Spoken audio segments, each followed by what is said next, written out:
አሁን ሚስተር ዛቪዬ ወደ ተቀሷቸው አካላዊና ባህራዊ ነጥቦች በመግባት መልስ ልስጥባቸው እርግጥ ሚስተር ዛቪዬ በሰዓት 100 ማይል ፍጥነት በሚደርስ አነባባቸው ብዙ በሽታዎችን የተቀሱት እኔም እንደ ህክምና ባለሙያነቴ መልስ ለመመለስ ሲጠቅሱ ከሰማዋቸው ውስጥ ሁሉንም ባይሆን የተወሰኑትን የበሽታ ስሞች በተደጋጋሚ ማስታወሻዬ ላይ ጽፌያለሁ ነገር ግን ሁሉንም ለመመለስ አልችልም ጊዜው አይበቃኝም ምክንያቱም 10 የበሽታ ስሞችን ለመጥቀስ የሚወስደው ጥቂት ሰከንዶች ቢሆንም ዝርዝር መልስ ለመስጠት ግን ከአንድ ሰዓት በላይ ይፈልጋል የተቆሷቸውን በሽታዎች ደግሞ በርዕዮተ ዓለማዊ ቬጀቴሪያንስ ከተጻፉ ጥናቶች ይልቅ አስተማማኝ የህክምና መጻፍቶችን ብታገላብጡ ለአብዛኛዎቹ መልስ ማግኘት ይቻላል ከአካላዊ እይታ አንፃር ሚስተር ዛቪዬ እንደተጠቀሱት የሳርበል እንስሳት ጥርስ አትክልት ብቻ ስለሚመገቡ ጠፍጣፋ ነው ለምሳሌ ላምን ፍየልና በግን ማየት ይቻላል እንደ አንበሳ ነብርና አቦ ሸማኔ የመሳሰሉት ስጋ በል እንስሳት ደግሞ ሹል ጥርስ ነው ያላቸው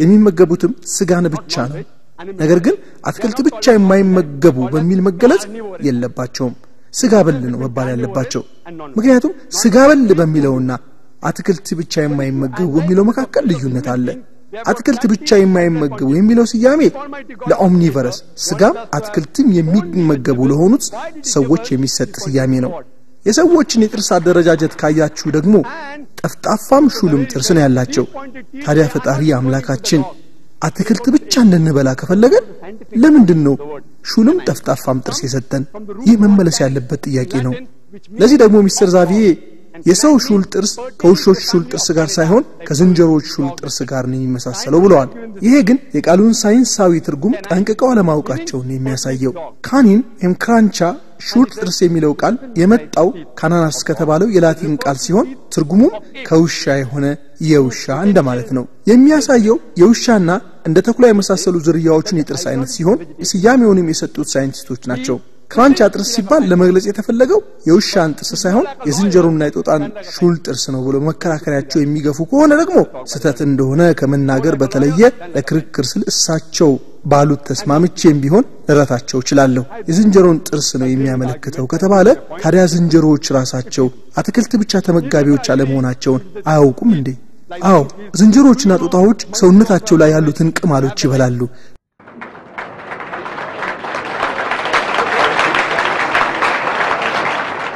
ጥሬ ስጋ ግጥም አድርጎ የሚበሉ ብዙ የዝንጀሮ ዝርያዎችም አሉ ልክ እንደ ሰው ስጋም አትክልትም በልናቸው ማለት ነው ከሁለት አንዱን ብቻ አይደለም የሚመገቡት እንደውም አንዳንድ የዝንጀሮ ዝርያዎች ካኒባል ሰው በላዎች የሚል ስም ተሰጥቷቸዋል ወደ ሰው ልጅ የምግብ መፍጫ ስርዓት ወይም ሆድቃ ከመጣን ደግሞ ስጋንም አትክልትንም ለመፍጨት የሚችል ሆኖ ነው የምናገኘው ታዲያ አምላክ አትክልት ብቻ እንድንመገብ ከፈለገ ለምን ስጋም አትክልት መፍጨት የሚችል አንጀት ሰጠን ለዚህ ጥያቄ መልስ ለመስጠት ሚስተር ዛቪዬ ብዙ ሰዎች ጥሬ ስጋን መመገብና መፍጨት አይችሉም ብለው እንደተናገሩ ሰምታችኋል እርግጥ የተናገሩት እውነት ነው ብዙ ሰዎች ጥሬ ስጋን መመገብና መፍጨት አይችሉም ነገር ግን ጥሬ አትክልትና ጥራጥሬስ ቢሆን ምን ያህል ሰው መብላት ይችላልና ነው ይህ ነጥብ የሚነሳው ጥሬ ገብስ ስንዴና ሩዝ መብላት የሚችል ሰው አለ የለም ካለም ምግብ ያለ መፍጨት ችግር ይገጥመዋል ስለዚህ መከራከሪያው አያስኬድም እነዚህ ስጋ ነክ ያልሆኑ ምግቦች እንኳን ጥሬያቸውን ከተበሉ የመፈጨት ችግር እንደሚፈጠር እኔ በህክምና ባለሙያነቴ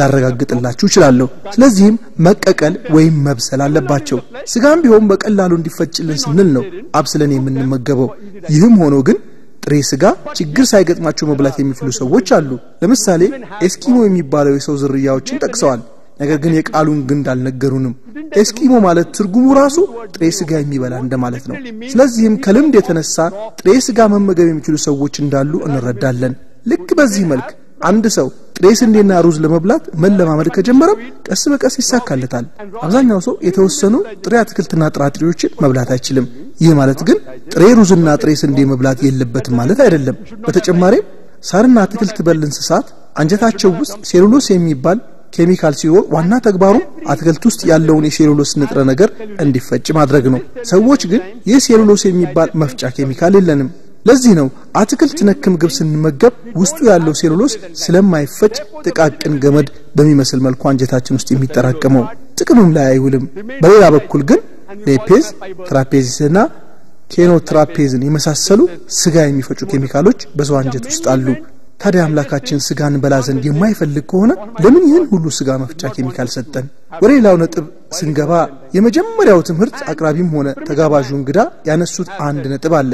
በሳይንሳዊና በቅሪተ አካል ጥናታዊ መረጃዎች መሰረት የጥንቱ ሰው ሆሞ ሳፒን ኤስኪሞዎችና አውስትሮ አቦርጂኒስ አትክልት ብቻ ተመጋቢ እንደሆኑ ተረጋግጧል። ታዲያኛ ለምን እንደ አዲስ ስጋ መብላት አስፈለገን የሚል ነጥብ አንስተዋል። አክለውም የኛና የነሱ ጥርስም ሆነ የምግብ አፈጫጨት ስርዓት ተመሳሳይ ነው ብለዋል። አትክልት መብላት እንደምንችልም የሚያሳዩ ሌሎች ብዙ ንጽጽሮችን ጠቅሰዋል። ነገር ግን እኔ መቼ ሰዎች አትክልት መብላት አይችሉም ብዬ ተናገርኩና ነው ይህን ሁሉ ምሳሌ ዘረዘሩት። ከአትክልት ውጪ የሚመገብ ማለት እኮ የእንስሳት ተዋጽኦችንም ስጋንም አትክልትንም እንዳስፈላጊነቱ የሚመገብ ኦምኒቨረስ ሰው ማለት ነው። ሌላ መረጃ ያሉትን ነገር ጠቅሰዋል። ስጋ በል እንስሳት ትላልቅ ጉበትና ኩላሊት እንዳላቸው የሰው ኩላሊትና ጉበት ግን እንደ ሳር በል እንስሳት ትንሽ እንደሆነም ገልጸዋል። ነገር ግን ይሄ ቀላል ነገር ነው። ስጋ በሎቹ ጥሬ ስጋ ስለሚመገቡ ጎጂ ነገሮችን ጉበትና ኩላሊታቸው ያስወግድሏቸው ዘንድ ተለቅ ማለት አለባቸው። ሰዎች ግን በአብዛኛው ስጋ ቀቅለንና አብስለን ስለምንመገብ የሚያስፈልገን የጉበትና ኩላሊት ትልቀት መጠኑ አነስተኛ ነው። ነገር ግን ለምንመገበው የበሰለ ስጋና አትክልት በደንብ በቂ ነው። በተመሳሳይ ሁኔታ ጨጓራችን ውስጥ ያለው ሃይድሮክሎሪክ አሲድ በመባል የሚጠራው አስፈጭ ኬሚካልም አሲዳዊ ጥንካሬው ዝቅተኛ ነው። ምክንያቱም አያስፈልገንምና ካላስፈልገን ደግሞ አምላካችን ቢሰጠን ትርጉም የለሽ ነው የሚሆነው። እሳቸው የጠቀሷቸው የምራቅ ይዘትና የደም አሲዳዊ ንጥረ ነገርነትም ተመሳሳይ መልስ ነው የሚያገኙት። ስጋ በል እንስሳት ጥሬ ስጋ ስለሚመገቡ እነዚህ ነገሮች ያስፈልጓቸዋል። እኛ ግን አያስፈልጉንምና አምላካችን አልሰጠንም። ለበሰለ ስጋና ለአትክልት በቂ የሆነ ስርዓትን ነው የሰጠን። ሌላም ስጋ በል እንስሳት ዋስጠጡ እንደሚልሱ ሰውና ሳር በል እንስሳት ግን በከንፈራቸው እንደሚመጡ የጠቀሱትም ነጥብ አለ። በመሰረቱ እኛ ሰዎች ሁለቱንም ነው የምናደርገው። ዋስ እንጠጣ ብንስብም አይስክሬምን ግን እንልሳለን። ሻይንም ቢሆን የማንልሰው ጊዜ ላለመፍጀት ብለን እንጂ መላስ ስለማንችል አይደለም። ያቀረቧቸው መከራከሪያዎች በሙሉ ተመሳሳይ ይዘት ነው ያላቸው። ጥርሳችን ተቀራራቢ መሆኑንም ጠቅሰዋል። ነገር ግን አምላክ አትክልትን ብቻ እንድንመገብ ቢፈልግ ኖሮ ዘርዘር ያሉ ጥርሶችን በሰጠን ነበር። ነገር ግን እንድንመገብ ያዘዘን ሁለቱንም ነው። ቁርአን ውስጥም ለምግብነት ስለሚውሉት ስለ ሩማን፣ ስለ አትክልቶችና ተምሮች ወዘተ የሚያወሩ አንቀጾች አሉ። አንዳንድ ብልጣብልጥ ቬጀቴሪያኖች ወይም አትክልት ተመጋቢዎች ደግሞ አትክልቶች ቢቆረጡም ተመልሰው ስለሚያድጉ እንደተገደሉ አይቆጠርም በማለት መከራከሪያ ያቀርባሉ። እርግጥ ሁሉም ባይሆንም ተመልሶ የሚያድጉ ተክሎች አሉ። ታዲያ ሲቆረጥ ተመልሶ ካደገ ለምግብነት ሊውል ይችላል የሚል ምክንያት የሚጠቀሙ ከሆነ የእንሸላሊት ጅራት ይበላሉ ማለት ነው። እንደሚታወቀው እንሸላሊት ጅራቷ ቢቆረጥ ተመልሶ ማድረግ ይችላል። ታዲያ የእንሸላሊት ጅራት ይበላል ማለት ነው።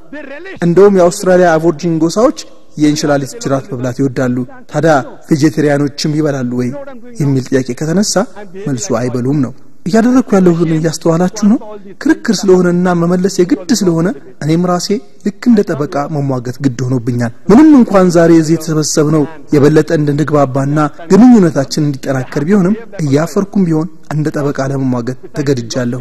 ለተሰጡት መከራከሪያዎች በዚያው ልክ ምክንያታዊና ሳይንሳዊ መልስ እሰጥ ግድ ይለኛል። እርግጥ የተነሱት መከራከሪያዎች ማንንም ሰው በቀላሉ ሊመልሳቸው የሚችላቸው ናቸው። ብዙ ሰዎች ጠቅላላ ዕውቀት ስለሌላቸው ነው በእነዚህ ነጥቦች ግራ የሚጋቡትና ለማመን የሚገደዱት።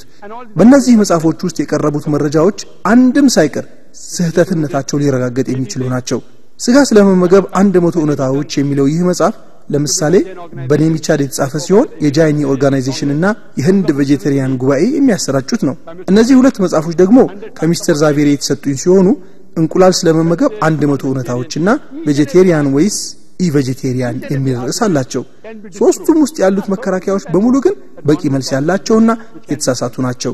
እርግጥ ልንከላከላቸው የምንችላቸውና ስጋን ከመብላት የሚመጡ በሽታዎች ተጠቅሰዋል። እሺ አሁን ደግሞ ከባህሪ አንፃር የጠቀሷቸውን ነጥቦች ለመመልከቱ እንምጣ። የምንመገበው ምግብ በባህሪያችን ላይ ተጽዕኖ ያሳድራል የሚል መከራከሪያ አንስተዋል። በዚህ ደግሞ በተወሰነ ደረጃ እኔም መስማማለሁ። የምንመገበው ምግብ በባህሪያችን ላይ ተጽዕኖ ያሳድራል። ለዚህም ሲባል ነው እኛ ሙስሊሞች ሰላም ወዳድና ታዛዥ የሆኑ እንደ ፍየልና በግ የመሳሰሉትን ሳር በል እንስሳትን ብቻ የምንመገበው። ሰላም ወዳድነትና ታዛዥነት ባህሪያችን እንዲሆንም እንፈልጋለን። በሌላ በኩል እንደ አንበሳ፣ ነብር፣ ውሻና ሳባ የመሳሰሉትን ስጋ በል እንስሳትን መመገብ አንችልም። ነብዩ መሐመድ ሰለላሁ ዐለይሂ ወሰለም እነዚህን መሰል እንስሳትን መመገብ ክልክል እንደሆነ በግልጽ አስተምረውናል። በተጨማሪ ሚስተር ዛቬሪ አትክልት ተመገቡ ባህሪያችሁ እንደ ተክሎች ይሆናልና ብለው ከተናገሩት ጋር በፍጹም አልስማማም። በሳይንሱ ዓለም ተክሎች ዝቅ ያለ ስሜት ያላቸው ፍጡራን ስለሆኑ ይህ አካሄድ ፍጹም ስተት ነው። እንደ ጠበቃ እየተሟገትኩ እንደሆነ ይሰማኛል። እንደ ሕክምና ባለሙያነቴም እነዚህን ነጥቦች ለማንሳት በበኩል ያሳፍረኛል። ተክልን የሚበላ ሰው ባህሪው እንደ ተክሎች ይሆናል የሚለው ነጥብ እውነትነት የለውም። መልስ ለመስጠት ያህል እሳቸው በተዘዋዋሪ ያሉ ያሉት ተክሎችን ተመገቡ፣ እንደ ተክሎች ደካማ ጭቁንና መንቀሳቀስ የማትችሉ ትሆናላችሁና ነው። በጣም አዝናለሁ። ይቅርታ የሚደረግልኝ ዘንድ ተስፋ አደርጋለሁ። እየተናገርኩ ያለሁት የግድ ለቀረቡት መከራከሪያዎች መልስ መስጠት ስላለብኝ እንጂ የቬጀቴሪያኖችን ወይም አትክልት ብቻ ተመጋቢዎችን ስሜት ለመጉዳት አይደለምና ይቅርታ። ስለዚህ ያነሱት ሐሳብ ከሳይንስ አንፃር በፍጹም አያስኬድም። ሌላ ነጥብ አንስተዋል። እንደ ማህተመ ጋንዲና የመሳሰሉት ሰላም ወዳድና ታላላቅ ሰዎችንም ስም በመጥቀስ አትክልት ብቻ ተመጋቢነት ሰውን ሰላማዊ እንደሚያደርግ ገልጸዋል። እርግጥ ማህተመ ጋንዲ ለህንድና ለሰው ልጆች የተወሰኑ ጥሩ ነገሮችን ያደረጉ ሰው በመሆናቸው አክብራቸዋለሁ። ነገር ግን ማህተመ ጋንዲ ሰላማዊ ሰው የሆኑት ስጋ ነክ ምግብ ስለማይበሉ ነው የሚል ነጥብ ከተነሳ ተቀባይነት የለውም። ምክንያቱም እስካሁን የኖቤል የሰላም ሽልማት የተሸለሙ ሰዎች ስም ዝርዝር ብታዩ ሁሉም ማለት ይቻላል ስጋ የሚመገቡ ነበሩ። በምሳሌነት ሜናየም ቤግን፣ ያሲር አራፋትን፣ አንዋር ሳዳትን፣ ማዘር ተሬዛን መጥቀስ ይቻላል። ሁሉም ስጋን ይመገቡ ነበር።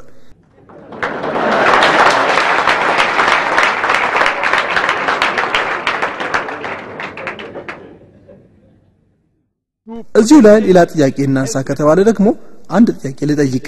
በታሪክ ውስጥ እስካሁን በሰዎች ላይ ከፍተኛውን ጭፍጨፋ ያደረሰው ሰው ማን ነው? እስቲ ገምቱ። አዎ ሂትለር ነው። አዶልፍ ሂትለር ነው። 6 ሚሊዮን አይሁዶችን እንደጨፈጨፈ ይነገርለታል። ነገር ግን ይህ ሰው አትክልት ብቻ ተመጋቢ ነበር ወይስ ስጋ በል? ይገርማል። ቬጀቴሪያን ወይም አትክልት ብቻ ተመጋቢ ነበር። የሚገርመው ግን የቬጀቴሪያኒዝም ወይም አትክልት ተመጋቢዎች አልሞት ባይ ተጋዳዮች በኢንተርኔት የመረጃ መረብ ሂትለር ቬጀቴሪያን ነው የሚባለው ውሸት ነው፣ አንዳንዴ ስጋ የሚመገብ ነበር የሚል ወሬ ማሰራጨት ጀምረዋል። የዚህ ተቃራኒ የሆኑት ደግሞ ከነጭራሹ አትክልት ይበላ የነበረው ጨጓራውን ሲያመው ብቻ እንደነበር ይናገራሉ።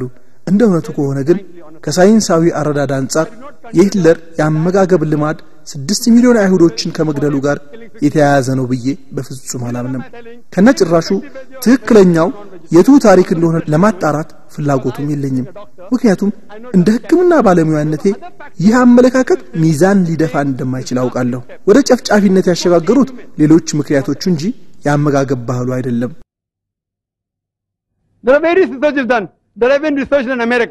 ብዙ የተደረጉ ጥናቶች እንዳሉ አውቃለሁ። አሜሪካ ውስጥ በተወሰኑ ተማሪዎች ላይ በተደረገ በአንድ ጥናት ሙሉ በሙሉ ስጋ የማይበሉና ሙሉ ለሙሉ አትክልት የማይበሉ ሰዎች ባህሪ ላይ ክትትል ተደርጓል።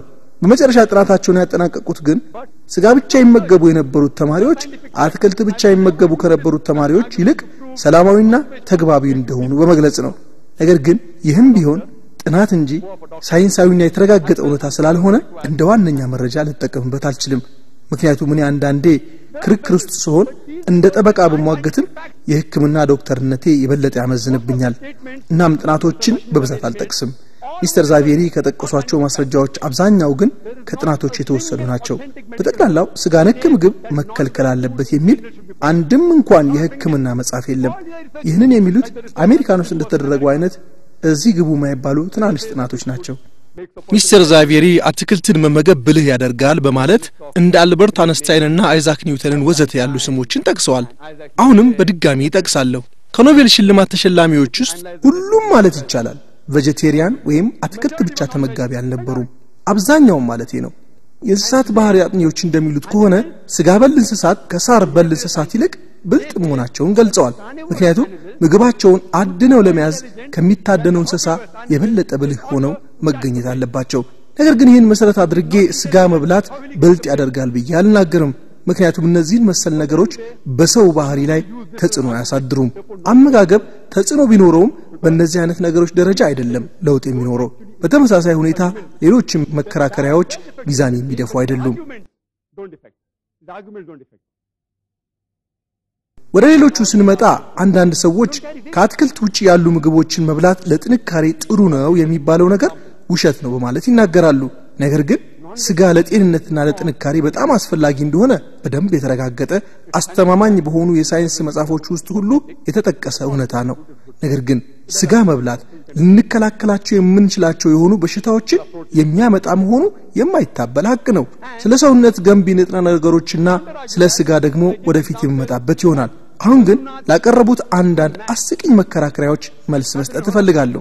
በተደጋጋሚ ያድኑስ ሲንግ ናይክ የሚባል ወታደርን ታሪክ በመረጃነት ያነሳሉ።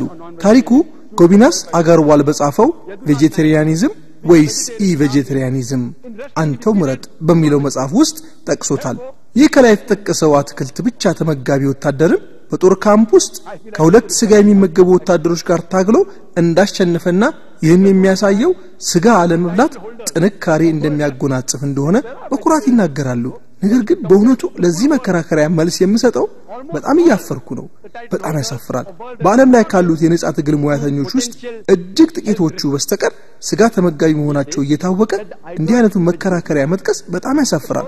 በዓለም ያሉት የከባድ ሚዛን የነጻ ትግል ሻምፒዮናዎች በሙሉ ማለት ይቻላል ስጋ ተመጋቢዎች ናቸው።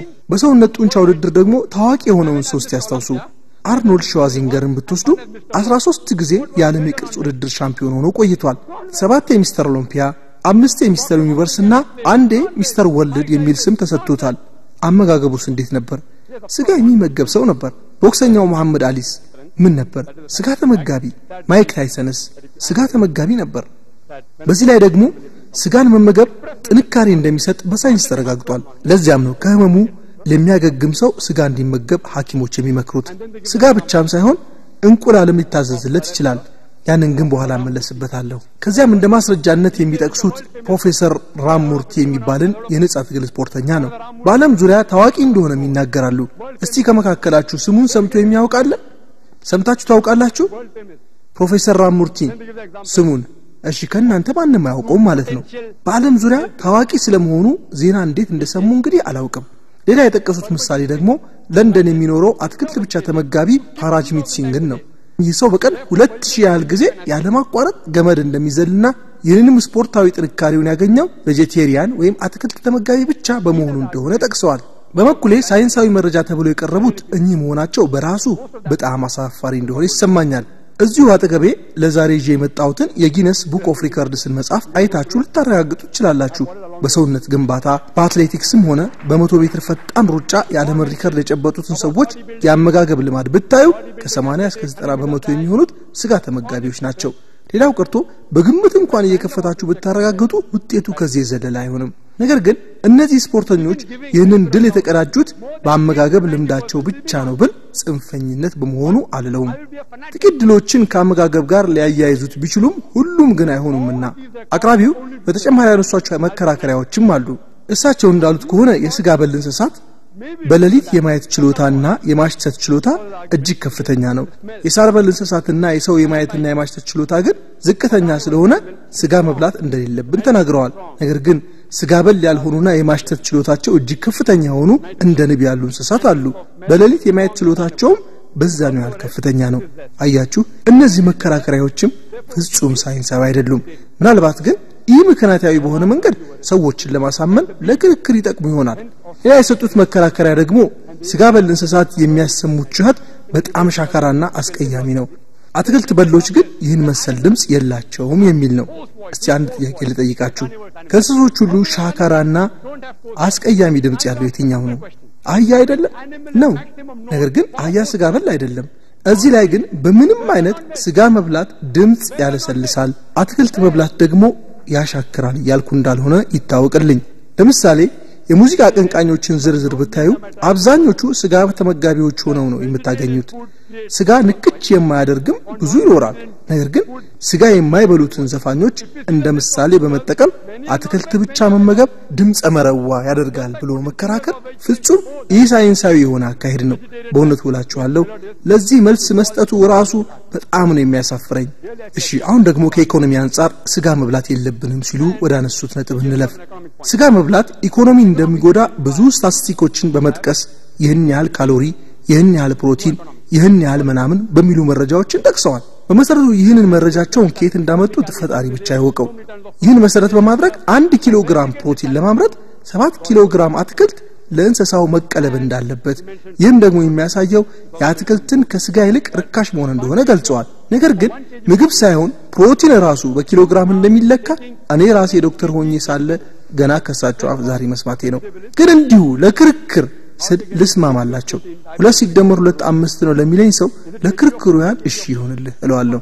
ከዚያም ቀላል ነው 2 ሩፒ ሰጥቼው ድጋሚ 2 ሩፒ ጨምርለትና 5 ሩፒ መልስ እንዲሰጣኝ ጠይቀዋለሁ። ወይም 2000 ሩፒ 2 ጊዜ ሰጥቼው 5000 ሩፒ አምጣ ብዬ አፋጠዋለሁ። በተመሳሳይ ሁኔታ አቅራቢው የጠቀሷቸውን ስታቲስቲካዊ መረጃዎች ሁሉ ለክርክር ስር ልቀበላቸው። ነገር ግን በመረጃው መሰረት አትክልት ስጋ በሎችን ሊያመሰግኑ ይገባቸዋል ባይ ነኝ። ምክንያቱም ስጋ ተመጋቢዎች ከብቶችን እያረዱ ቁጥራቸውን ባይቀንሱ ኖሮ በሚኖሩበት 5 ወይም 10 ዓመት ውስጥ 7 ወይም 8 ሰው በአመት የማይጨርሰውን አትክልት ይመገቡ ነበር። ስለዚህ ከብቶቹ አትክልቱን እንዳይጨርሱት በማድረጋቸው ስጋ ተመጋቢዎቹ ሊመሰገኑ ይገባል። ሌላም ከየት እንዳመጧቸው እንኳን ያላወቋቸውን ሌሎች በመረጃነትን አቅርበዋል። ለምሳሌ ለግጦሽ የሚውለው መሬት ለእርሻ ከሚውለው 14 እጥፍ እንደሆነ፣ 1 ቶን የበሬ ስጋ ለማምረት የሚውለው መሬት 5 ቤተሰቦችን ሊያኖር እንደሚችል ወዘተ ተጠቅሰዋል። 1 ቶን ስጋ ከ10 ወይም 20 ቶን አትክልት ነክ ምግብ ጋር እኩል ሲሆን ለአንድ በሬ ግጦሽ የሚውለው መሬት 5 ቤተሰቦችን ማኖር ይችላል ነው። እንግዲህ የቅድሙ መከራከሪያ ነጥብም እዚሁ ይሰራል። ግን ከዚያ ባሻገር እነዚህ ርዕዮተ ዓለማዊ ቬጀቴሪያን ወይም አትክልት ተመጋቢዎች የረሱት ነገር ለግጦሽ የሚውለው መሬት እርሻ ለማረስ ምቹ ያልሆነ መሆኑን ነው። ከብቶቹ የሚበሉትም ሰው የማይመገባቸውን እንደ ቆረቆንዳ፣ ልጣጭና ፍሩሽካ የመሳሰሉትን ተረፈ ምርቶች ነው። ሰው የሚመገባቸውን አትክልት አይበሉም። ይህንን ስል ግን መብላት አይችሉም ማለት ሳይሆን ማንንም ገበሬ ቢሆን ማሳው ውስጥ ገብተው እንዲበሉ አይፈቅድላቸውም ማለት ነው። እርግጥ ምርት በጣም ሲትረፈረፍ እንዲበሉ የሚደረግባቸው ሀገሮች አሉ። በሌላ በኩል ደግሞ ለእርሻ ምቹ ባልሆኑ ቦታዎች እንስሳ በማርባት የሚተዳደሩ ብዙ አርብቶ አደር ማህበረሰቦች አሉ። እዚያም ግን ከብቶቹ የማይበሉትን ተክሎች በመብላት ኑሯቸውን ይገፋሉ። ሰዎቹ ከብቶቹም ህይወታቸው በሰላም ይቀጥላሉ። የተባበሩት መንግስታት ባወጣው መረጃ መሰረት ደግሞ ከጠቅላላው የዓለም መሬት 23 በመቶ ለግጦሽ፣ 23 በመቶ በደን መልክ፣ ከ10 በመቶ ያነሰው ደግሞ ለእርሻ እንደሚውል ገልጿል። ታዲያ ቀሪውን 45 በመቶ ነፃ መሬት ለእርሻነት መጠቀም ሲቻል ለምን የእንስሳቶቹ ምግብ መሻማት አስፈለገ? ለምን በእነሱ ምግብ እንቆጫለን? እኚህ ደሃ እንስሳት ምን አለ ቢበሉ ይብሉ፣ ለምን እንከለክላቸዋለን? እንዲያውም እኮ ስጋ ተመጋቢዎች የከብቶችን ቁጥር በእርድ ባይቀንሱት ኖሮ ዓለማችን በከብቶች ብዛት በተጥለቀለቀች ነበር። በተጨማሪም ሰዎች ከብቶችን ለስጋቸው ሲሉ ሲያረቡ ዝርያቸውንም ለማባዛት የተለያዩ ዘዴዎችን እንደሚጠቀሙ አውቃለሁ።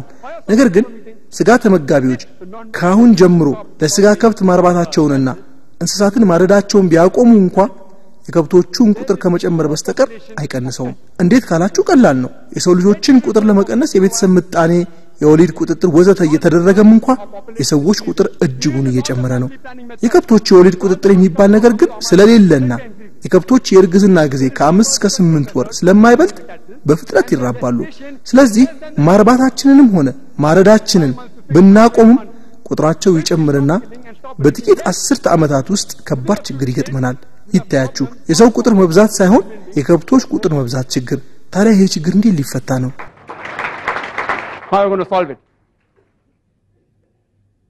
አቅራቢው የጠቀሷቸው ፕሮቲን ወይም ሰውነት ገንቢ ንጥረ ነገርን የተመለከቱ ነገሮችም አሉ። ይህንን በተመለከተ በሁለተኛ ዙር ዝግጅቴ ላይ የማነሳው ይሆናል። ለአሁኑ ግን በጤና ዙሪያ ላይ ያቀረቧቸው መከራከሪያዎች በሙሉ መልስ ሊሆን የሚችለውን የዶክተር ጆርጅ አርካር ንግግርን ልጥቀስላችሁ። ዶክተር ጆርጅ በቴክሳስ ዩኒቨርሲቲ የምግብ ንጥረ ነገሮች ፕሮፌሰር ናቸው። እሳቸውን ለመጥቀስ የፈለኩበት ምክንያት የጤና ነክ ወንጀልና ማጭበርበሪያዎችን በማጋለጥ ተግባር የተካኑ ስለሆኑ ነው። እናም እኚህ ዶክተር እንዲህ ይሉናል። በአመጋገብ ልማድና በበሽታዎች ዙሪያ መጽሐፍ የሚጽፉ ሰዎች ሁሉም ማለት ይቻላል መላምታቸውን የሚያቀርቡት ከነጭራሹ ባልተሞከሩ፣ በትክክል ባልተሞከሩ፣ በማይመስሉና ውሸትነታቸው በተረጋገጡ መረጃዎች ላይ ነው። አሁንም ንግግራቸው ልድገምላችሁ። በአመጋገብ ልማድና በበሽታዎች ዙሪያ መጽሐፍ የሚጽፉ ሰዎች ሁሉም ማለት ይቻላል መላምታቸውን የሚያቀርቡት ከነጭራሹ ባልተሞከሩ፣ በትክክል ባልተሞከሩ፣ በማይመስሉና ውሸትነታቸው በተረጋገጡ መረጃዎች ላይ ነው። እሺ ጊዜ ያለቀብኝ ስለሆነ የአሜሪካን ሳይንስና የጤና ካውንስል ካስቀመጠው መረጃ ውስጥ አንድ አረፍተ ነገር ልጥቀስላችሁ እንግዲህ ይህ ንግግር የባለሙያዎች መሆኑ ግልጽ ነው በአንጻሩ ቅድም አቅራቢው የጠቃቀሷቸው የጥናት ነክ መረጃዎች ግን ሳይንሳዊ እውነታዎች አይደሉም እርግጥ ስጋ ይህን ያመጣል ያንን ያመጣል ካላቸው ውስጥ ጥቂት በሳይንስ የተረጋገጡ ቢኖሩ በሽታዎቹ ግን መከላከያ ያላቸው ይህን ያህል መሬት ለዚህ ያህል ሰው ወዘተ እያሉ የተቃቀሷቸው ቁጥሮች ግን በግለሰቦች ይሰሩ ጥናቶች ናቸው ሌላው ቀርቶ ብዙውን ጊዜ ለዶክትሬት ዲግሪ ማሟያ የሚሰሩ ጥናቶች እንኳን ብዙም ክብደት አይሰጣቸውም ወደ ርዕሱ ስመለስ የአሜሪካ ሳይንስና የጤና ካውንስል እንደሚለው ከሆነ አንድ ሰው ጤናማ ያመጋገብ ልማድ እንዲኖረው የግድ ስጋን ትቶ አትክልትን ብቻ መመገብ አያስፈልገውም ነው በመሰረቱ ደግሞ የዛሬው ርዕሳችን አትክልት ብቻ መመገብና ከስጋ ተመጋቢነት የቱ ለጤና ጠቃሚ ነው የሚል አይደለም ርዕሳችን ከአትክልት ውጪ ያሉ ምግቦች የተፈቀዱ ወይንስ የተከለከሉ በሚለው ርዕስ ዙሪያ የሚያጠነጥን ነው ንግግሬን ወደ ማጠቃለሉ ስመጣ ሚስተር ዛቪሬ መልስ ለመስጠት እንዲመቻቸው ያነሳዋቸው ነጥቦች በማጠቃለያ መልክ ላስቀምጥላቸው አንደኛ ስጋ ነክ ምግቦችን በጥቅሉ የሚከለክል አንድም የዓለማችን ዋነኛ ሃይማኖት የለም ሁለተኛ ኤስኪሞዎች እንደሚኖሩበት አርክቲክ ባሉ በረዷማ ቦታዎች እንዴት እስከዛሬ አትክልት ነክ ምግብ ሊቀርብላቸው ይችል ነበር አሁንስ እናቀርብላቸው ብንል በጣም ውድ አይሆንም ወይ ሶስተኛ ህይወት በሙሉ ቅዱስ ነው ከተባለ ህይወት ያላቸው ተክሎች ለምን ይገደላሉ አራተኛ ተክሎችስ ህመም እንደሚሰማቸው ተረጋግጦ የለ ወይ አምስተኛ ተክሎች ከእንስሳት በሁለት የስሜት ህዋሳት ስለሚያንሱ ቢገደሉም አነስተኛ ወንጀል ነው የሚለው መከራከሪያ ፍጹም ምክንያታዊ አይደለም ስድስተኛ 100 ሰዎችን ለመመገብ በመቶ የሚቆጠሩ ተክሎችን ከመግደል አንድ ከብትን መግደል የተሻለ ነው ሰባተኛ ጉበትና ኩላሊትን የጨጓራ ምግብ መፍጫ አሲድን ምራቅን የደም ኬሚካላዊ መጠንንና ሊፖፕሮቲንን በተመለከተ የጠቀሷቸው መረጃዎች በሙሉ ውሸትነታቸው የተረጋገጡ ናቸው ስምንተኛ የሰዎች ጥርስ አደረጃጀት ስጋንም ሆነ አትክልትን መብላት ያስችላቸዋል ዘጠነኛ የሰዎች አንጀት ስጋንም ሆነ አትክልትን መፍጨት የሚችል ሲሆን ይህም አንጀት ውስጥ በሚገኙ የመፍጫ ኬሚካሎች መኖር ተረጋግጧል አስረኛ ጥንታዊ ሰዎች ስጋ ይመገቡ ስለነበር ስጋ ለሰዎች ክልክል ነው ሊባል አይችልም እነሱም ሰዎች ናቸውና 11ኛ የምንበላው ምግብ በባህሪያችን ላይ ተጽዕኖ ሊያሳድር ቢችልም ስጋ መብላት ረብሸኛና ደም ጠማሽ ያደርጋል የሚለው ንግግር ምንም ሳይንሳዊ መሰረት የለውም 12ኛ አትክልት ብቻ መመገብ ሰውን ጠንካራ ሰላማዊ ጎበዝና ስፖርተኛ ያደርጋል በማለት የተነገረው የፈጠራ ታሪክ እንጂ እውነተኛ አይደለም 13ኛ የስጋ በል እንስሳት የማየትና የማሽተት ችሎታ ከፍተኛ ሲሆን የሰውና የአትክልት በሎች ግን አነስተኛ ነው ስጋ በሎች ሻካራ ድምጽ አላቸው ሳር በሎች ግን ሻካራ ድምጽ የላቸውም በሚል ያቀረቡት መከራከሪያዎችም በሙሉ በፍጹም ምክንያታዊ አይደለም 14ኛ አትክልት በዋጋ ርካሽ ነው በሚል የቀረበው ስተት መሆኑን አረጋግጫለሁ እርግጥ በአንዳንድ እንደ ህንድ ባሉ ሀገሮች ርካሽ ቢሆንም ለምሳሌ ወደ ምዕራቡ ዓለም ብትሄዱ ግን በጣም ውድ ነው በተለይ ደግሞ ትኩስ አትክልት ነክ ምግቦች እንደ ልብ አይገኙም 15ኛ ለከብቶች ግጦሽ የሚውለው መሬት ለእርሻ የሚውለውን መሬት ይሻማል የተባለው ራሱ ስህተት ነው 16ኛ ስጋ ተመጋቢዎች ስጋ መመገባቸውን ቢያቆሙ የከብቶች ቁጥር ከመጠን በላይ በዝቶ ማስቸገሩ አይቀርም 17ኛ እንደ ዶክተር ካር አባባል በአመጋገብ ልማድ ዙሪያ የተጻፉ መጻፍቶች በሙሉ አስተማማኝ አይደሉም አቅራቢው የጠቀሷቸው ስታቲስቲካዊ መረጃዎች ደግሞ በዋነኛነት የተለቀሙት ደግሞ ከመሰል መጻፍት ነው 18ኛ ስጋ ነክ ምግብ በጠቅላላው መከልከል ይገባዋል የሚል አንድም አስተማማኝ የሕክምና መጽሐፍ የለም 19ኛ ስጋ ነክ ምግብ መከልከል አለበት የሚል ህግን ያስቀመጠ አንድም የዓለም መንግስት በመድር ላይ የለም 20ኛ የአሜሪካ የሳይንስ ጤና ካውንስል ጤናማ አመጋገብ እንዲኖር የግድ ስጋ መብላት ማቆም የለብንም በማለት ገልጿል እንግዲህ አሁን የተጠቀስኳቸው በቂ የሆኑ ሳይንሳዊ ምክንያታዊ መረጃዎች የሚያሳዩት ስጋ ለሰው ልጅ በምግብነት መፈቀድ እንዳለበት ነው በእነዚህ ነጥቦች ሚስተር ዛቪሬ የማይስማሙ ከሆነ ጥናቶቹን በማነጻጸር ሳይሆን ሳይንሳዊ በሆነ መንገድ መልስ እንዲሰጡባቸው ጠይቃለሁ ለነዚህ 20 መከራከሪያዎች ደግሞ ሚስተር ራሺምፓይ ዛቪሬ መልስ መስጠት ቢያቀታቸው ስጋ መብላት እንዲጀምሩ አልጠይቃቸውም ምክንያቱም እኔ ስጋ መመገብ አለብን በሚል በአክራሪነት የቆምኩ ሰው አይደለሁም አትክልት ብቻ በመመገብ ቀጥላለሁ ቢሉኝ አልቃወምም ይህ የግል ምርጫ ጉዳይ ነው የየራሳቸው የሚወዱት ምግብ ይኖራቸዋል አትክልት እንዲህ አይነት ጥቅም አለው ወዘተ እያሉ ለሚደሰኩሩ ርዕዮተ ዓለማዊ አክራሪ አትክልት ብቻ ተመጋቢዎች ግን የምነግራቸው ነገር ቢኖር ግን ሰዎችን እያሳሳቱ ያሉትን እነኚህን መጻፍቶች ማሰራጨታችሁን አቁሙ የሚል ነው። ንግግሬን በቁርአን አንቀጽ ለማብቃት ወዳለሁ።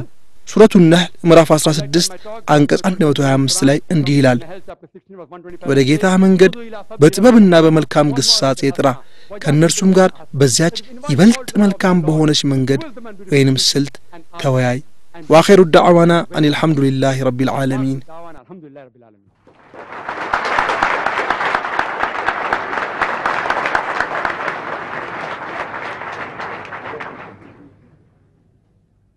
I now call upon Mr. Rashmi Bhai Zaveri to present his response to Dr. Zakir Naik. Ladies and gentlemen, Mr. Rashmi Bhai Zaveri.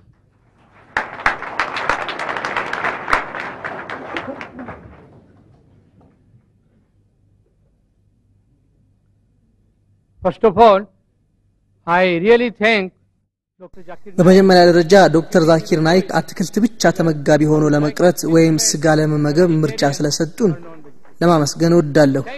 ሌላው ደግሞ እኔ ያሉኝን አስተያየቶች ወይንም ሁለተኛ ዙር ዝግጅት ከማቀርብ ይልቅ የበለጠ ጥሩ የሚመስለኝ ቀጥታ ወደ ጥያቄና መልሱ ብንገባ ነው። ጥያቄና መልስ ብንጀምር የተሻለ ይመስለኛል።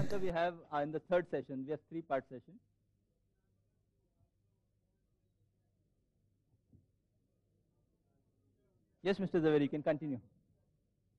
ያው እንግዲህ የፕሮግራሙን አስተባባሪ መታዘዝ የግድ ነው መሰለኝ፣ ስለዚህ እታዘዛለሁ። እሺ እታዘዛለሁ። በመጀመሪያ ደረጃ ጉዳዩ የምክንያታዊ የመሆን ወይም አለመሆን ወይም የመምረጥና ያለመምረጥ ጉዳይ አለመሆኑን ለመናገር እፈልጋለሁ። ቅድም እንደተናገርኩት ሁሉም ነገር አንጻራዊ ስለሆነ ዶክተር ዛኪር ጉዳዩን የተረዱበት መንገድ በዚህ መልኩ ነው። ከዶክተር ዛኪር ንግግር ውስጥ በጣም የሚቃወመው ግን ስጋ መብላትን የሚከለክል አንድም ሃይማኖት የለም የሚለውን ነው። እኔ የጃይኒዝምን ሃይማኖት በተመለከተ ማስተርስ ዲግሪ አለኝ፣ በዚህም ልዩ ባለሙያ ነኝ። እናም እንደ ሃይማኖቴ ከሆነ ጌታ መሐቪ እና 24ቱም ትሪታንካራዎች ስጋ መብላትን በጥብቅ ከልክለዋል። የተወሰኑ ጥቅሶችን ደግሞ ቅድም ጠቅሻቸዋለሁ።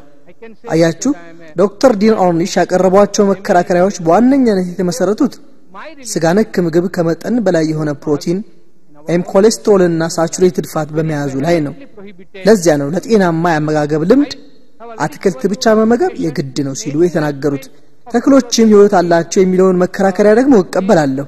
አይደለምና ተክሎች አየር፣ ውሃ፣ እሳትና የመሬት ማዕድኖችን በሙሉ ህይወት እንዳላቸው ዶክተር ጃግዲሽ ቻንድራ ቦስ ብቻ ሳይሆኑ ጌታችን መሐቪር ከ2500 ዓመታት በፊት አረጋግጧል። እናም ህይወታችሁን ለማቆየት እነዚህን መግደል ትችላላችሁ አላለም። ነገር ግን እሱ የተግባር ትሪታንከራ ስለነበር ይህን የፈቀደው ይህችን ዓለም እርግፍ አድርገው ትተው ጃይን ሙኒ መሆን ለማይችሉት ነው። እንደሚታወቀው ጃይን ሙኒ ማለት ምንም አይነት ሕያው ፍጡራንን ስለማይገድሉ በየሰው ቤት ምግብ እየለመኑ የሚኖሩ መነኩሴዎች ናቸው። ለጊዜው እኛ ገድለን ምግቡን ብንሰጣቸው ያው አይደለም ወይ የሚለው ውዝግብ ውስጥ አንገባም። ያ ሌላ ርዕስ ነው። በሌላ በኩል ግን የመሐቪር አስተምሮት ግልጽ ነው። ህይወት ያለውን ነገር እንስሳም ይሁን እጽዋት አትግደሉ ነው የሚለው። ስለዚህ በሆነ በራሳቸው ችግር ምክንያት ይህችን ዓለም እርግፍ አድርገው መመንኮስ ለማይችሉ ሰዎች ቢያንስ ትልቁን ግድያ እንዳያካሂዱና በእጽዋት ምግብ ብቻ እንዲጠቀሙ ተፈቅዷል። መሐቪር እንደሚለው ከሆነ እጽዋትንም መመገብ በራሱ ሌሎችን እንደመግደል ቢሆንም የግድ አስፈላጊ ስለሆነ ይፈቀዳል። ነገር ግን አላስፈላጊ ነፍስ ማጥፋት ክልክል ነው። ውድ ጓዶች እንግዲህ ይሄ ግልጽ ያለ ልዩነት ነው ያለው። እኛም ሌላ አማራጭን መጠቀም እስከቻልን ድረስ መሰል ፍጥሮችን ነፍስ እስከ ማጥፋት መድረስ የለብንም። ሌላው ዶክተር ዛኪር ያነሱት ነጥብ ደግሞ እኔ የእጽዋት ሲቆረጡ ያድጋሉ ያልኩትን በመጥቀስ እንሸላሊትም ጅራቷ ቢቆረጥ ተመልሶ ያድጋል የሚለውን መከራከሪያ ማንሳታቸው ነው። እንሸላሊት ግን ለዚህ ሁኔታ ብቸኛ ምሳሌ ነች። እጽዋት ግን ፍሬዎቻቸው ሲቆረጡ አዳዲስ ፍሬዎችን ያወጣሉ። ቅርንጫፋቸው ሲቆረጥ ብዙ ቅርንጫፎችን ያበቅላሉ። አያችሁ፣ ለዚህኛው መከራከሪያ ማለቂያ የለውም። እናም ክርክሩን በዚህ እንወስነው። ሕክምናን በተመለከተ ደግሞ ዶክተር ዛኪር የተወሰኑ እውነት የሆኑ ነገሮችን ጠቅሰዋል። እኔም እንዲሁ በራሴ በኩል አቅርቤያለሁ። ስለዚህ እኔ ያቀረብኳቸው ወይስ ዶክተር ዛኪር ያቀረቧቸው ሳይንሳዊ ማስረጃዎች ትክክል እንደሆኑ የመወሰኑን ፍርድ አሳልፌ የምሰጠው ለባለ ብሩህ አእምሮ ተመልካቾቻችን ነው። ይህ ደግሞ የክርክር ጉዳይ ነው። እሺ ይቅርታ ያደረግልኝና ያው የመልስ ምት ጊዜ እንደመሆኑ መጠን ዶክተር ዛኪር የረሱትን ነገር ለማንሳት ፈልጋለሁ የረሱት ጉዳይ ስነ አእምሮዊና ባህሪን ይመለከታል የእንስሳትን ስጋ ስንመገብ አብረን የምንወርሳቸው የእንስሳት ደም ነፍሳዊ ስሜቶች አሉ እናም ዶክተር ዛኪር ለዚህ ምን መልስ ይሰጣሉ ባኮ በሁለተኛ ዙር ዝግጅቶ ይህን ነጥብ ያነሱልኝ እሺ እንደሚታወቀው በአሁኑ ጊዜ ዶክተሮች ለጤንነት ተስማሚ ነው ብሎ የሚመክሩት ጥሬ አትክልቶችን መመገብን ነው የሚቀቀሉት በጥሬ ለመብላት የማይመቹትን የጥራጥሬና የአትክልት አይነቶችን ብቻ ነው እኛ በህንድ የአትክልት ብቻ ተመጋቢዎች ጉባኤ ውስጥ ስብሰባ ሲኖረን በተቻለ ያህል ለጤንነታችን ስንል አብዛኛውን ጊዜ የምንመገበው ጥሬ አትክልቶችን ነው መጽሐፎቹን በተመለከተ እነዚህ መጽሐፎች ከእኔ ለዶክተር ዛኪር የተሰጡ ሳይሆኑ ጓደኛዬ ዶክተር ሴላች ያበረከታቸው ናቸው እርግጥ ይሄ ብዙም አስፈላጊ ባይሆንም ለነገሩ ያህል ነው ያነሳሁት እሺ በበኩሌ አንድ ነገር መናገር ፈልጋለሁ ከፍተኛ ጭብጨባ በማግኘት ብቻ እውነትን መለወጥ በፍጹም አይቻልም እርግጥ ጥሩ መከራከሪያ ካቀረብኩ እናንተም ድጋፋችሁን በጭብጨባ መግለጽ የዚህኛው ወገን ጥሩ መከራከሪያ ካቀረበ ድጋፋችሁን መግለጽ ምንም ችግር የለውም ነገር ግን እንደኔ እምነት የተወሰኑ መከራከሪያዎችን ተቀብላችሁ ድጋፋችሁን በመስጠታችሁ ብቻ እውነታን መለወጥ አትችሉም ሌላው ደግሞ ቅድም ንግግሩን ስጠቅስለት የነበረው ዶክተር ዲቫክ ቶፕራ በስራ ላይ ያለ ህክምና ባለሙያ ሲሆን ብዙ መጽሐፍቶችንም ጽፏል ልክ ዶክተር ዲን አርኒሽ ማለት ነው ብዙ ጥናቶችን ካካሄደ በኋላ የምንበላው ምግብ በፍላጎቶቻችን በዝንባሌዎቻችን በአካላዊ በስነ አእምሮአዊ ስሜታዊ እርገታችን ላይ ለውጥ እንደሚያመጡ የሚገልጽ ቲዮሪ ፈጥሯል አብዛኛው ጊዜ የሚፈጠሩብን የአእምሮና የስሜት ዝብርቅርቆች መጣመሞች ምክንያት ስጋት ተመጋቢነታችን ነው ለዚህ ሲባል ነው ስጋ መመገብ የተከለከለው ሌላው ደግሞ ስጋ መመገብ ማለት አትክልት ብቻ ተመጋቢዎችን እንደመርዳት ነው የተባለው ነገር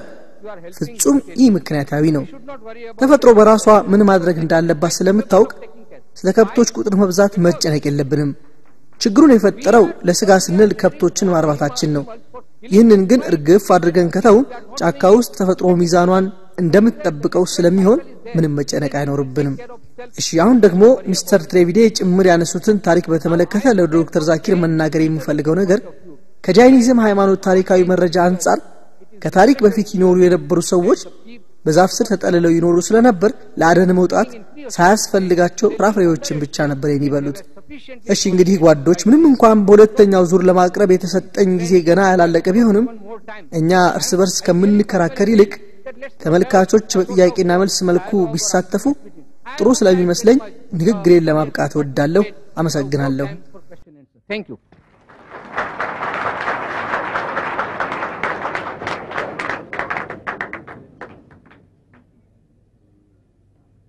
Thank you, Mr. Zaveri. We have 5 minutes more. It's taken 5 minutes left. Now I call upon Dr. Zakir Naik to present his response to Mr. Rashmi Bhai Zaveri for 15 minutes only.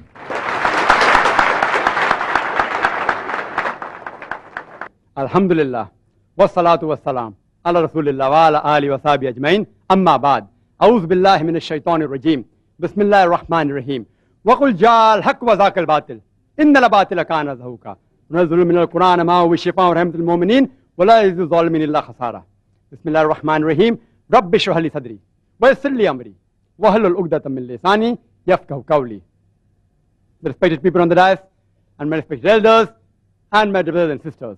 I welcome once again. የተከበራችሁ መድረክ ላይ ያላችሁ ሰዎች የተከበራችሁ ታላላቆቼ ውድ ወንድሞቼና እህቶቼ አሁንም በድጋሚ ሁላችሁንም በእስላማዊ ሰላምታ አሰላሙ አለይኩም ወራህመቱላሂ ወበረካቱሁ ላለው ያአላህ Subhanahu Wa Ta'ala እዝነት ሰላምና በረከት በእናንተ በሁላችሁም ላይ ይሁን እሺ በመጀመሪያ ደረጃ እኔ ምንም የረሳሁት ነገር አልነበረም ነገር ግን አቅራቢው ዶክተር ዛኪር የረሱት ነገር እያሉ አቅርበዋል እንደውም አስተውላችሁ ከነበር ከተሰጠኝ ሰዓት ግማሽ ደቂቃ ያህል ጨምሬ ተናግሬያለሁና ረስተዋል ይሉኛ አይችሉም ነበር አልተሰጠኝም እንጂ ቢሰጠኝ ኖሮ 5 ሰዓትም ቢሆን ለመናገር ፍቃደኝነቱ ነበረኝ የጊዜ ገደቡ የተጣለው ከእርሶ በኩል ነው ግማሽ ሰዓት ተብሎ በክርክር ነው 15 ደቂቃ የተገኘው እንደኔ ቢሆን ግን 2 ሰዓት ሙሉ ወይንም ሙሉ ቀን ቢሰጠኝና ብናገር ደስ ባለኝ ነበር ምክንያቱም አልহামዱሊላህ እኔ የማራቶን ተናጋሪ ነኝ እንደ ማራቶን ረጅም ጊዜ መናገር እችላለሁ ስጋ ተመጋቢ ነኝ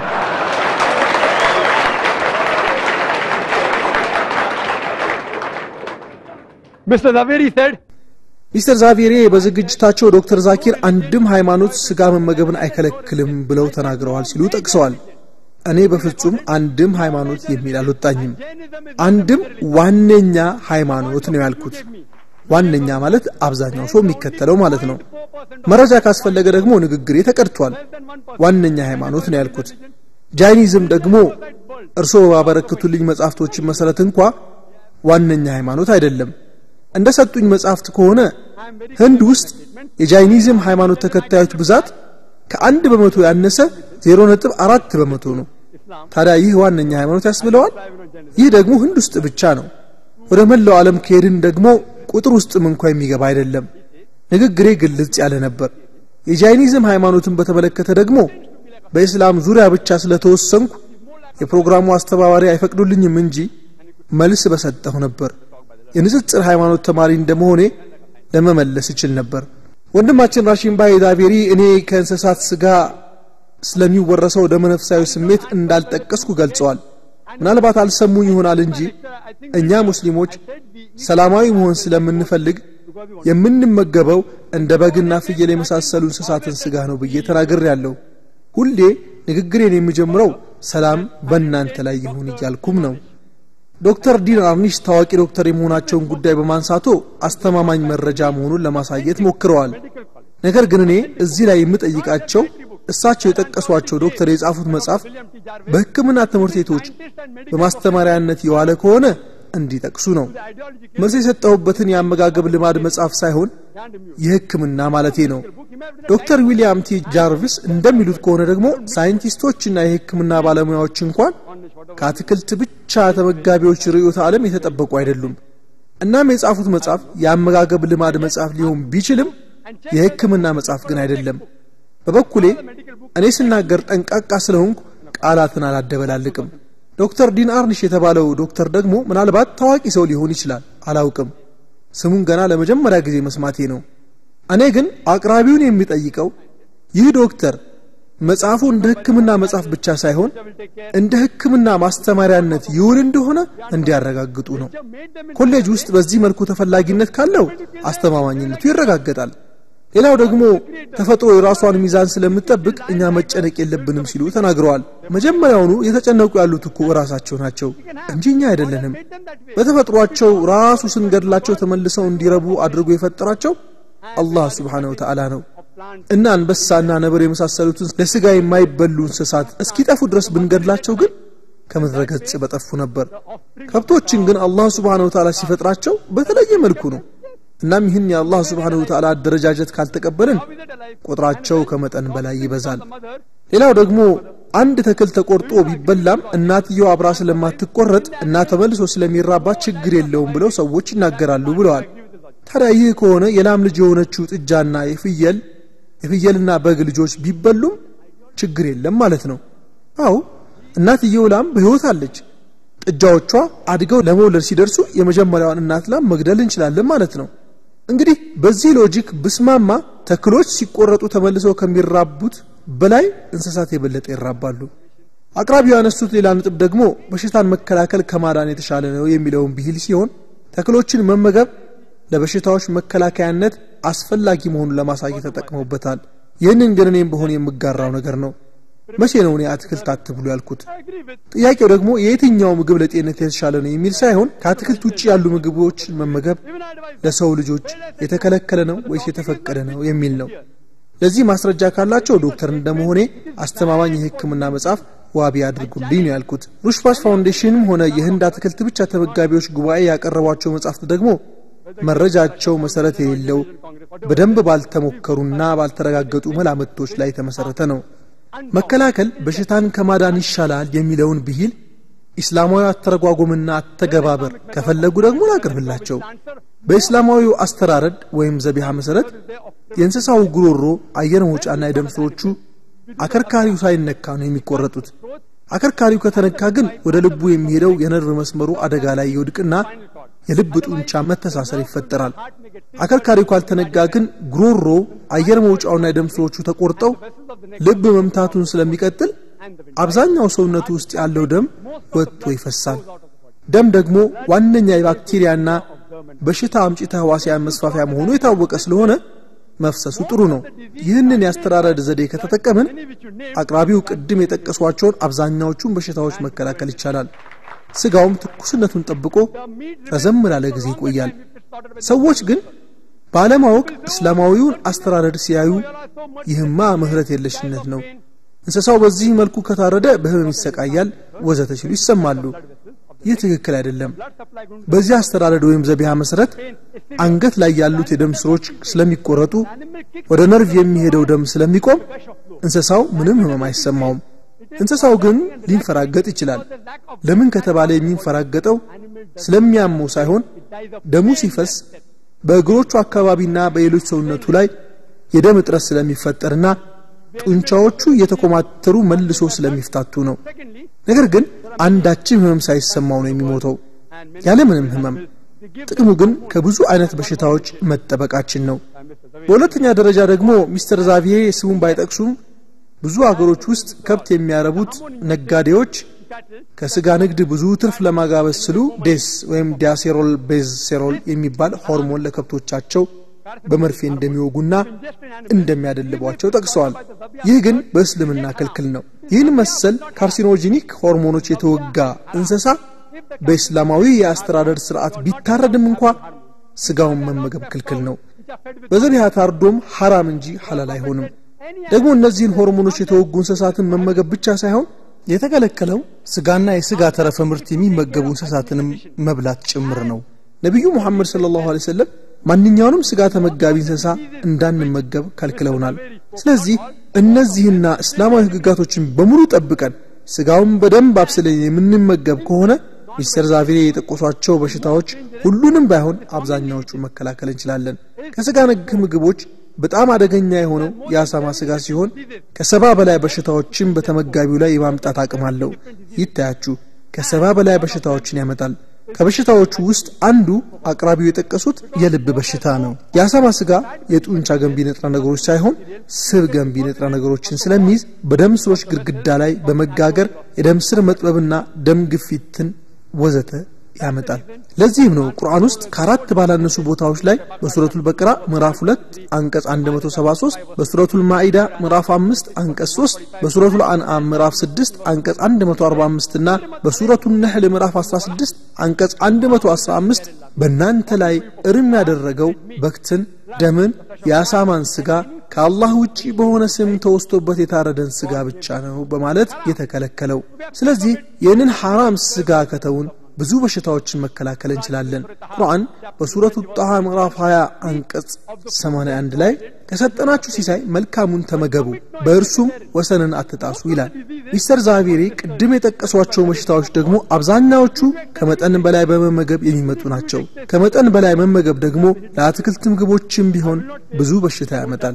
ነገር ግን ይህንን ይዤ አትክልት አትብሉ ብዬ አላስተምርም። ምክንያቱም እኔ የስጋ ተመጋቢነት ጽንፈኛ ቀንቃኝ አይደለሁም። ስለዚህ አብዛኛዎቹን በሽታዎች ከመጠን በላይ ባለመመገብ መከላከል ይቻላል። በዚህም ብቻም ሳይሆን አስተራረዳችን እስላማዊ ከሆነ ደሙን በደንብ ከሰውነቱ ካስወጣን፣ ለከብቱ ሆርሞን በመርፌ ካልወጋን፣ ስጋውን በደንብ ካበሰልን፣ ንጽህናውን ከጠበቅን፣ የአሳማ ስጋ ካልበላን እና ከመጠን በላይ ካልተመገብን አብዛኛዎቹን በሽታዎች መከላከል ይቻላል። ይህ ደግሞ ብዙ የቀረቡ ጥያቄዎችን ይመልስልናል። የቀሩትን ጥቂት ጥያቄዎች ደግሞ ጊዜ ከፈቀደ በጥያቄና መልስ ክፍለ ጊዜ ለመመለስ ሞክራለሁ። አቅራቢው የጠቀሷቸው ለጤና ተስማሚ የሆኑ የምግብ አይነቶችን በጥናቶች ላይ በመመስረት ሲሆን እኔ ግን ሳይንሳዊ እውነታውን ያቀረብኳቸው። ታዋቂ የሆኑት ዶክተር ዊሊያም እንደሚሉት ከሆነ አትክልት ነክ ምግብ የሰውን ልጆች እድሜ ከ6 ዓመት በላይ ይጨምራል። ይህ እንግዲህ አትክልት ማዘውተር በ6 ዓመት እድሜን ያረዝማል እንደማለት ነው። ይህ ግን በድጋሚ ከመላምትነት አይዘልም። አንዳንድ ጥናቶችን እናስተንትን ከተባለ ደግሞ ከ1932 እስከ 1952 ከ100 ዓመት እድሜ በላይ የሆናቸውን 1200 ሰዎች በማጥናት ላይ የተሰበሰበ መረጃ አለ። በዚሁ ጥናት ለ100 ዓመታት መኖር የሚለውን መጽሐፍ የጻፉት ኦሴጋርስ የተባሉ ግለሰብ ባቀረቡት ዝርዝር ውስጥ ሁሉም ነገሮች የተጠቀሱ ሲሆን ያመጋገብ ልማድም አብሮ ተጠቅሷል። ነገር ግን ከ1200 ሰዎች ውስጥ ምን ያህሉ አትክልት ብቻ ተመጋቢ እንደነበሩ ታውቃላችሁ? ገምቱ እስኪ። ስንት? 1000? በፍጹም 4 ብቻ። ጥናቱ ደግሞ የተደረገው ከስጋና አትክልት የቱ ይበልጣል ለሚለው ርዕስ አይደለም፣ ለሌላ ዓላማ ነው። ግን በመሃል የአመጋገብ ልማድም ተጠቅሶበታል። ይህ ትክክለኛና በማስረጃ የተረጋገጠ እንጂ ጥናት ብቻ አይደለም። በተጠቀሱት 20 ዓመታት ውስጥ ከ100 ዓመት በላይ ከሞላቸው ሰዎች ውስጥ 4ቱ ብቻ አትክልት ተመጋቢ ነበሩ። ሌላው ደግሞ አልኮል መጠጥን እንደምሳሌ እንውሰድ። አልኮል መጠጥ አትክልት ነክ ነው ወይስ ስጋ ነክ? አትክልት ነክ ነው። ከፍራፍሬዎች ተጨምቆ ነው የሚሰራው። ነገር ግን የሚገርመው ከዚህ አንዱ አትክልት ነክ መጠጥ ብቻ የሚመጡት በሽታዎች ብዛት ከስጋ ከሚመጡት በሽታዎች ሁሉ በድምር ይበልጣል። እርግጥ ይህን በመያዝ አትክልት ምግብ በሙሉ መከልከል አለበት ልል አልችልም። ሁሉም ሳይንቲስቶችና አቅራቢውም ጭምር መጽሐፋቸው ውስጥ እንደተጠቀሱት የሚስማሙት አብዛኛው ሞት በምድር ላይ የሚፈጠረው በአልኮል መጠጥ ምክንያት ነው። ግን ይህን ምክንያት በማድረግ አትክልትን በሙሉ ልከለክል አልችልም። ታዲያ ምን ብዬን የማስተምረው ከተባለ ቁርአንን ጠቅሳለሁ። ቁርአን በሱረቱል ማኢዳ ምዕራፍ 5 አንቀጽ 90 ላይ ያ አዩሀል ለዚነ አመኑ ኢነመል ኸምሩ ወልመይሲሩ ወልአንሳቡ ወልአዝላሙ ረጅሱን ሚን ዐመሊ ሸይጣን ፈጅተኒቡሁ ለዐለኩም ቱፍሊሑን። እናንተ ያመናችሁ ሆይ አስካሪ መጠጥም ቁማርም የመጠንቆያ እንጨቶችም አዝላምም እርኩስ የሆኑ የሰይጣን ድርጊቶች ናቸው። እርኩስንም ራቁት ትድኑ ዘንድ ይከጀላልና ይላል። የሰይጣን ስራ የሆነውን አልኮልን እንጂ አትክልት ነክ ምግብን በሙሉ አልከለክልም። አሁን ደግሞ በዓለም ሁለተኛ ገዳይ የሆነውን ሲጋራን እንመልከት። ስጋ ነክ ነው ወይስ አትክልት ነክ? አትክልት ነክ ነው። አልኮል ነክ የሆኑትን በሽታዎች መከላከል ይቻላል። የሚቻለው ካልፈላ ብቻ ነው። ካልፈላ ደግሞ አልኮል አይደለም ማለት ነው። ከሲጋራ የሚመጡ በሽታዎችን ለመከላከል ደግሞ ከመተው ውጪ መፍትሄ የለም። መከላከያ የሌለው ነገር ከክልክል ውጪ ምንም ሊፈታው አይችልም። ስለዚህ አልኮል መጠጥ ክልክል ነው። ሲጋራን በተመለከተ ደግሞ መከላከያ ስለሌለው ክልክል መሆኑን የገለጹ ከ400 በላይ ዑለማዎች አሉ። ካርሲዳል ምን እንደሆነ ሁላችሁም ታውቃላችሁ። የሰሜን ምዕራብ ህንዳውያን ዋነኛ ምግብ ቢሆንም ስፓስቲክ ፓራሊጂያ የተባለ ገዳይ በሽታ ስለሚያመጣ በህንድ መንግስት በህግ ተከልክሏል። አልኮልም ቢሆን በሳውዲ አረቢያና ህንድ ውስጥ ባሉ የተወሰኑ ግዛቶችና በሌሎችም ብዙ ሀገሮች ክልክል ተደርጓል። ሲንጋፖር ውስጥ ደግሞ ህዝብ በሚበዛባቸው ቦታዎች መንግስት መስሪያ ቤቶችና በትራንስፖርት መጓጓዣ ውስጥ ሲጋራ ማጨስ ክልክል ነው። ምንም ነገር መከላከያ ከሌለው መፍትሄው ክልከላ ብቻ ነው። ስጋ ነክ ምግብን ግን በጥቅሉ የከለከለ አንድም መንግስት የለም፣ አንድም እንኳን። እርግጥ አሳማን የመሰሉ ጥቂት ስጋ ምግቦች ሳውዲ አረቢያ አግዳለች። በቃ መከላከያ የሌለው ነገር ይታገዳል። ክርክሩ ደግሞ ከስጋና ከአትክልት ለጤና በላጩ የትኛው ነው የሚል አይደለም። ከአትክልት ውጪ ያሉ ምግቦች ለሰው ልጆች የተፈቀዱ ወይስ የተከለከሉ ነው ርዕሳችን። እኔም በበኩሌ ከ20 ያነሱ ነጥቦችና መከራከሪያዎችን ያቀረብኩ ሲሆን ሚስተር ራሺም ባይዳቪሪ ግን እነዚህን ጥያቄዎች ላለመመለስ ከተሰጣቸው ሰዓት 5 ደቂቃ አስተርፈዋል። ለኔ ግን 1 ሰዓት እንኳን ቢሰጠኝ ማውራቴን በቀጠልኩ ነበር።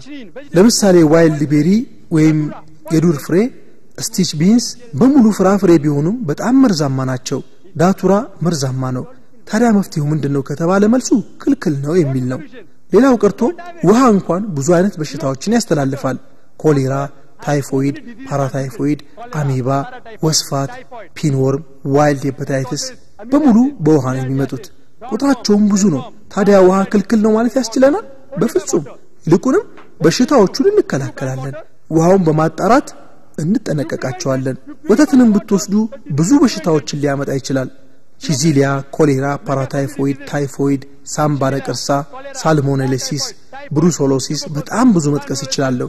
ታዲያ ምንድነው መፍትሄው? ወተትን መከልከል? በፍጹም። ይልቁንም ፓስቸራይዝድ ይደረጋል እንጂ አይከለከልም። መከልከሉ ፍጹም ህክምናዊ አካሄድ አይደለም። እርግጥ ወተት አትክልት ነክ ምግብ ነው ወይስ ስጋ ነክ ምግብ የሚለው አከራካሪ ነው። ስለዚህ አላነሳውም። ስለዚህ ክልከላ መምጣት ያለበት መከላከያ ከጠፋ ብቻ ነው። እሺ፣ እኔ ላነሳኋቸው ጥያቄዎች መልስ አልሰጡም።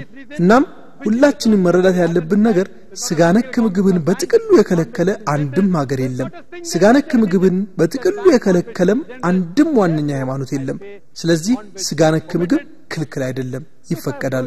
ምናልባት ለአቅራቢው መልስ በመሰጥበት ጊዜ የማንንም አትክልት ብቻ ተመጋቢ ግለሰብ ስሜት ነክቼና አስቀይሜ ከሆነ ከልቤ ይቅርታ ይጠይቃለሁ።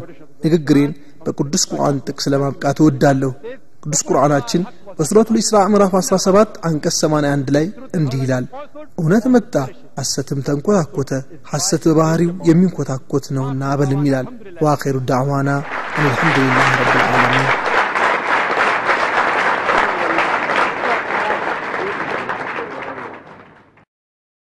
ምርጥ መጻፍት ከአልበያን አልበያን ሊሚትድ የሚከተሉትን ድንቅ መጻፍት አቅርቦሎታል ኢማንና ደስታ በአሁኑ ሰዓት በዓለማችን ላይ ከሚገኙ እጅግ ምርጥ ከሚባሉት የእስላም ምሁራን ውስጥ አንዱ ዶክተር ዩሱፍ አልቀርዳዊ ናቸው በበርካታ ስራዎቹ የምታውቁት ሐሰን ታጁ ደግሞ የኚህን ዕውቅ የእስላም ምሁር ስራ የሆነውን ኢማን የቀልብ መረጋጋት የህሊና ረፍትና እውነተኛ ደስታ በምን መልኩ መጎናጸፍ እንደሚችሉ የምታመለክቱትን ምርጥ መጽሐፍ ኢማንና ደስታ በሚል ርዕስ ተርጉሞ አቅርቦሎታል እንዲሁም የአላህ ወዳጅ ባለሉት ክፍል የሆነው ይህ መጽሐፍ ኢስላም ሰፊና ጥልቅ በሆነ ትምህርቱ መቅረጽ የሚሻው ሙስሊም ግለሰብ ባህሪ የተዳሰሰበት ለአላህ ወዳጅነት የሚያበቁ ስነ ምግባሮች የሰፈሩበትና ሙስሊም ግለሰብ ከአላህ ከራሱና በዙሪያው ካሉ ሰዎች ጋር ሊኖረው የሚገባውን ግንኙነት ያመላከተ ምርጥ መጽሐፍ ሐለዋ ወጥ ስራ ናት ጣፋጭና ትምህርት ሰጪ እስላማዊ ታሪኮች በውብ ቋንቋ ተከሽነው የቀረቡባት